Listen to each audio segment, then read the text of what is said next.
Everyone always asks me, what the hell is a doula? Whenever I say I have a doula or I had a doula. I mean, there's definitely pain in birth. I don't like to wishy-wash around that. I don't like to be like, I'm going to have an orgasmic birth. I mean, maybe, but also no.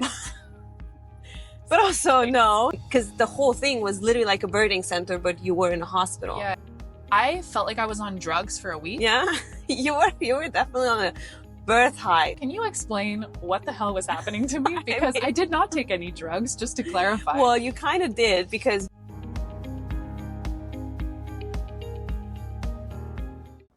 parked in front of my doula's place, just waiting for her to come out. I can't wait to see her.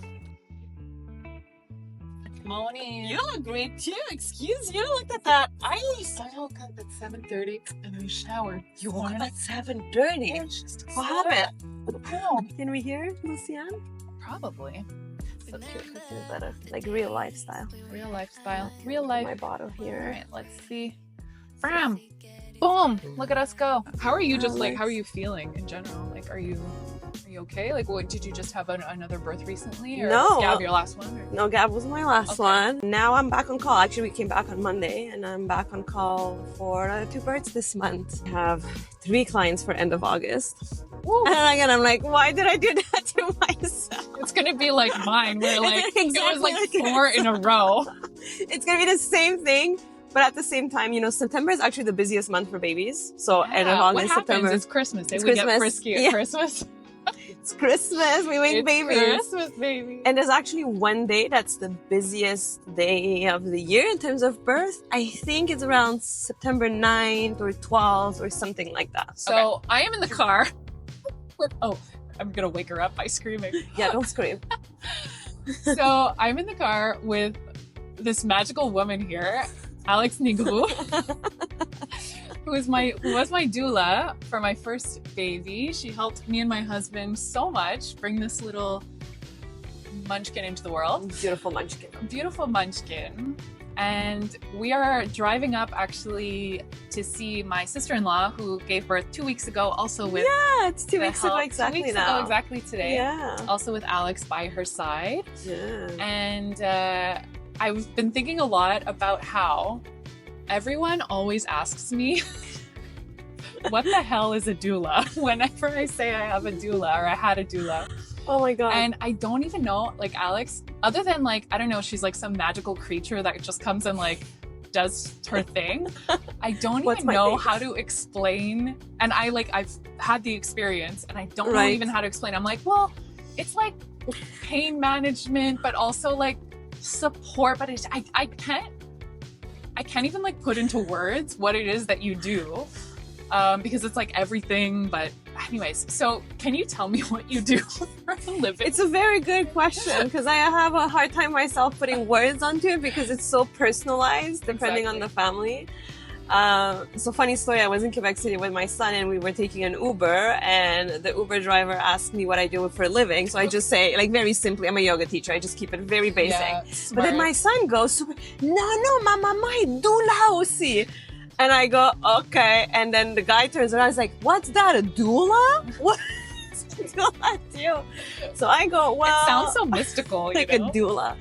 A doula is en français, accompagnante à la naissance, but in English, it's a birth worker, someone that supports birth, but also in the perinatal phase. So emotional, physical, and informational support, which is like so wide, and doesn't really start to encompass the whole type of support, I guess, because also every doula is different, has a different approach. But as you know, for me, it's very physical, like supporting hands-on, but also the preparation in the prenatal phase, helping emotionally. I guess you could be a birth coach. I guess people could relate to that more. A birth coach, believing in yourself, working mindset. As you mentioned many times, it's all about the mindset. You have to really believe in it and prepare and don't get distracted. And then, of course, all the information, because if you don't have evidence-based information, you can't make informed decisions. So kind of offering all that type of support and just kind of being there through the process. I also think a doula is there to witness you and see you, like C capital C you, in your best and worst moments without judgment. And there's a lot of power in having someone next to you, I notice, by your side and staying. You know, there's births that are easy to run away from. Like the nurses can go in and out, the OB can go in and out, but doula stays. And it's that continuity of care, but continuity of witnessing you in all, moving through birth in all those moments. I think it's really that. It's witnessing birth and how it unfolds. And it's so different for everyone. What's your favorite part about your job? Seeing the baby being born. It really is. Like those last moments? Yeah, it really is. Because it's such a build-up. So emotional. It's so emotional. It's so powerful. There's so much mystery in that moment. Like, you know what's going to happen. You know a baby is going to come out of you in a way or another. And yet when the baby arrives, you're like, wait, what? Like, how? How? I mean, there's not one birth I've been at where I didn't, like, there wasn't a tear somewhere that I had, you know, it's very, very emotional. Yeah. Very powerful. And definitely like some mystery, but the spiritual side of it, you're like, oh, like, how is this possible? How is this possible? Like, it's something that happens every day. So it's very common and yet very magical. Like, how do you bring those two things together? Yeah. Okay, I want to talk more about that because it's just your experience was like, I've been there, so I know it was. Because there's such like, it's almost, I knew that pregnancy, birth, having a baby would kind of like change me, or it's some form of like a spiritual experience, that mind-body connection, all of that. I didn't know like to what extent until I actually went through it. But that's the case for everyone. Yeah. So I just want to know more about what you think about all that, especially like that mind-body connection part, because that's what I think saved me in my birth. Saved me, like I wasn't in danger or anything, but saved my experience, or because I ended up feeling very like afraid at the end. I think because things were happening so fast. It's very common, where the last 30 minutes I was like, I'm gonna die. Like I'm this is the end of my life. And some part of you was dying. Yes. Really, like in that moment. And you had to, I'm assuming, really let go to be able to birth her. But like move through that portal. You can't start panicking, because that's when I think you start to like lose it. So I had you like literally holding my face. I remember that. This far away from my face, saying, because I was like, I can't do it. Like, I don't think I could do this. And you're like, well, you're doing it. Like, you got to go through it. And I was like, I'm going to die. I'm going to die. You're like, you're not going to die. But you have to have people there that like bring you back, because it really, it's so intense. It's very scary, and it's very painful. Don't like to use the word pain, intense. But I mean, there's definitely pain in birth. I don't like to wishy-wash around that. I don't like to be like, I'm going to have an orgasmic birth. I mean, maybe. But also no. But also no. So let's prepare for the pain to like understand what pain is and all that. But coming back to that moment, because I remember vividly, like everything was going pretty quickly and unfolding. I mean, quickly, yes, from your perspective, but you had been in labor all day at home. Yeah, I mean, it was still, it was like 18 and a half hours in total. But I think from the moment that I arrived at the hospital, everything just déballé, like what do you call that? Like just unfolded very fast. And I remember you showing up literally like jumping on the bed as my water was breaking, pressure on my back, and then it's like, get on all fours, you're pushing. Like, I was like, oh my God. I just had this vision of like, being in the hospital for a couple hours, sitting on the ball and like, la, la, la, and like doing all my like positions and stuff like that. And really it was just go time. And I think that's what scared me. I remember you being on the bed, on all fours, and there was, I don't know what clicked, but that's the thing with doula work, from my perspective, is really attuning myself to what's happening in the room. And in your case, you had a moment of panic. Like, you didn't say anything. You actually didn't say I was going to die, but I could see it in your eyes. And that's when I came in front of you and I'm like, okay, we need to do this. Like, you need to do this and you need to walk through it and you need to feel like you're dying, but you're not. And everyone's different. Not everyone has the same experience, but in a non-medicated kind of physiological birth setting, I see that often. That moment where there's this threshold of you're in between two worlds, Yes. and Yeah. you're about to become a mother, to push this baby out. You're scared because it feels so damn intense. You feel like you're going to break open, literally. Yeah, it kind of feels like you're about to be sawed in half. I mean, I don't know. Yeah. but yeah. it's Yeah. I think too, like the fear also is, I don't know if that's maybe by nature of being in a hospital versus a birthing center. I'm assuming you've been at both. Yeah. And home too. At home, where I wasn't afraid when I was at home, leading up, even though it was like very intense. I think I may have started to transition at home before heading into the hospital.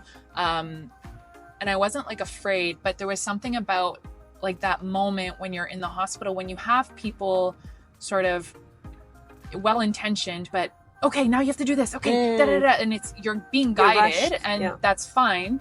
But there was like a feeling of being rushed, even though like I was fine, the baby was fine. And I think that comes from how much I was screaming, and like, you know, the intensity of the moment obviously intensifies things for everyone.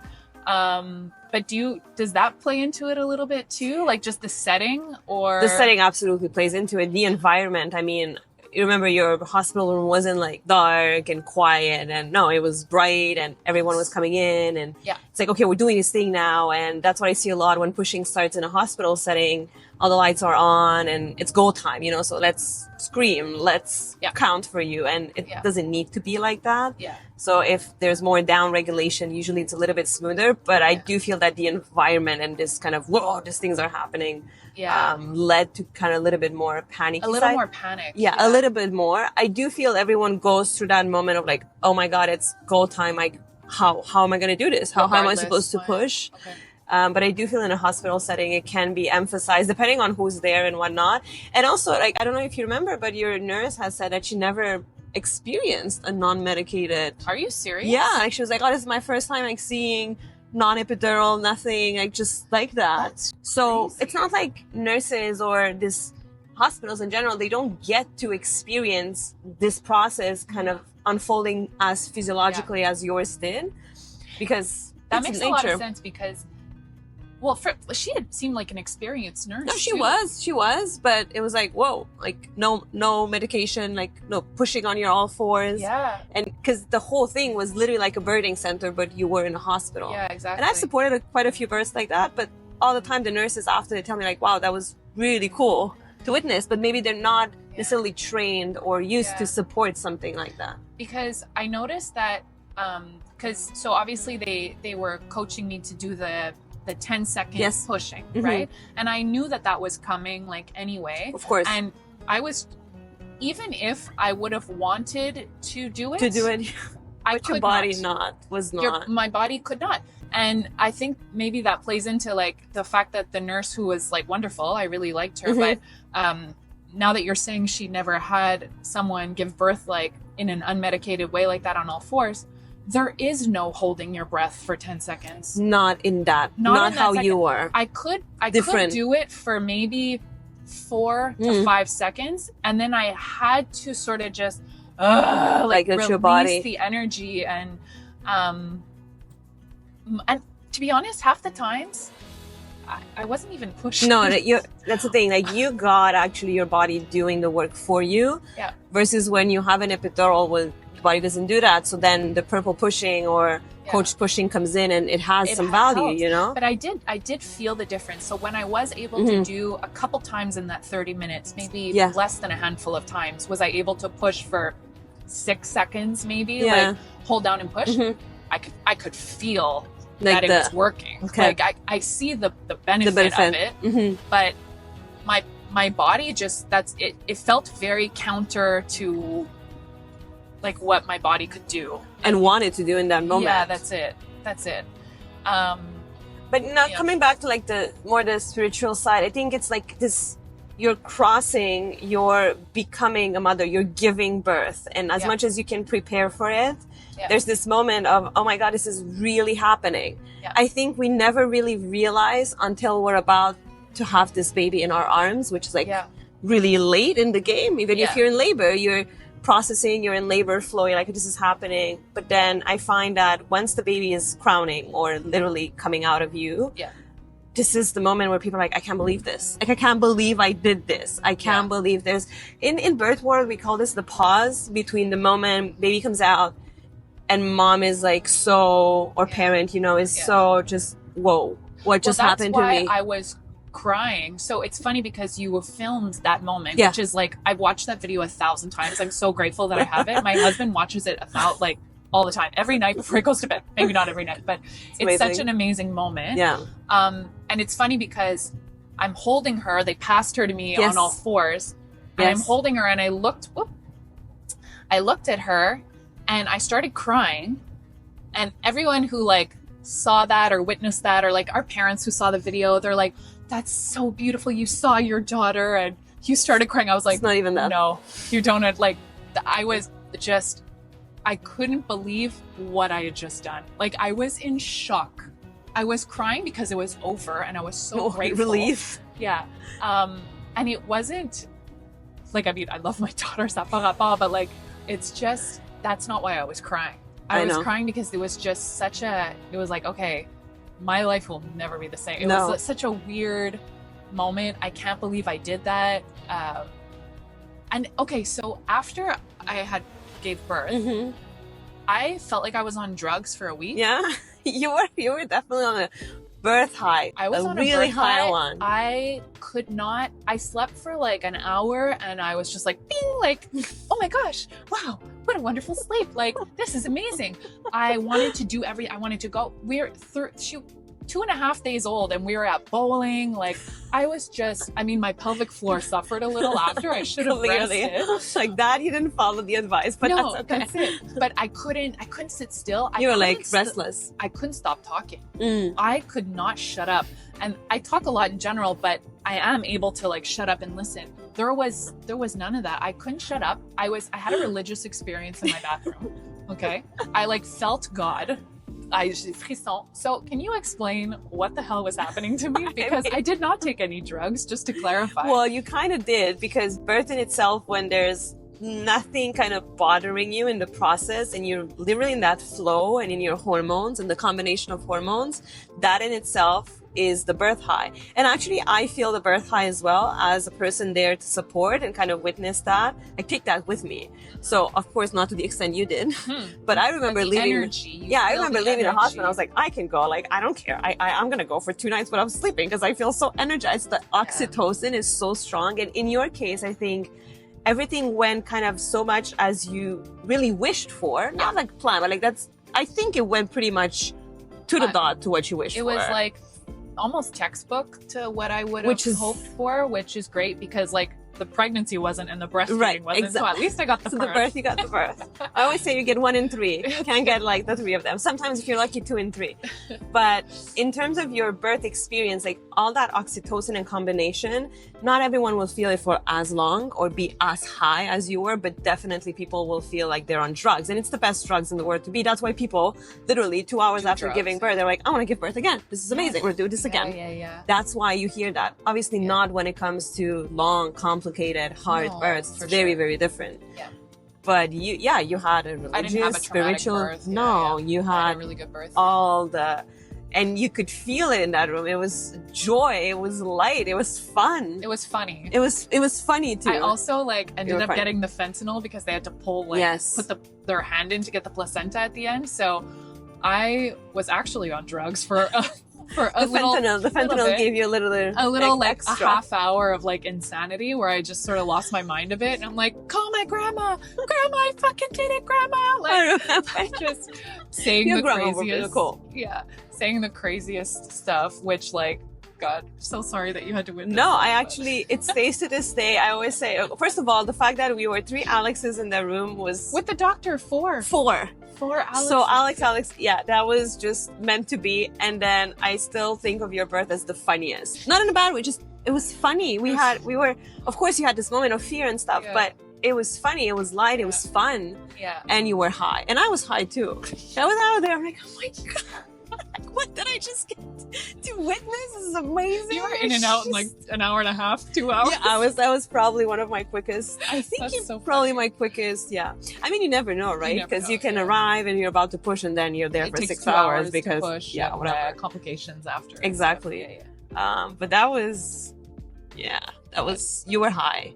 But the non-sleeping part, and here's where it becomes a little bit more tricky. It's something that people need to be careful about, because if you don't sleep, you can go into psychosis. So for sure. that's where that the kind of boundary limit, you're walking on eggshells, where like, I'm always like, well, the person is happy and all that, but is she sleeping? Because you need a certain amount of sleep. Otherwise, your brain waves are just going all over the place. So that can be. Oh, I definitely crashed after 2 weeks. Oh, yeah. I crashed hard. For sure. Yeah. I had like baby blues, but like in They came. more of a They came. but in not like right a normal way, fashion. But so one of the things that I remember, so when we did our prep together, you asked a lot of questions about like my fears, and you remember that? Yeah. And one of them was the biggest one for me, and I think it had to do with my ego, was like losing control and panicking.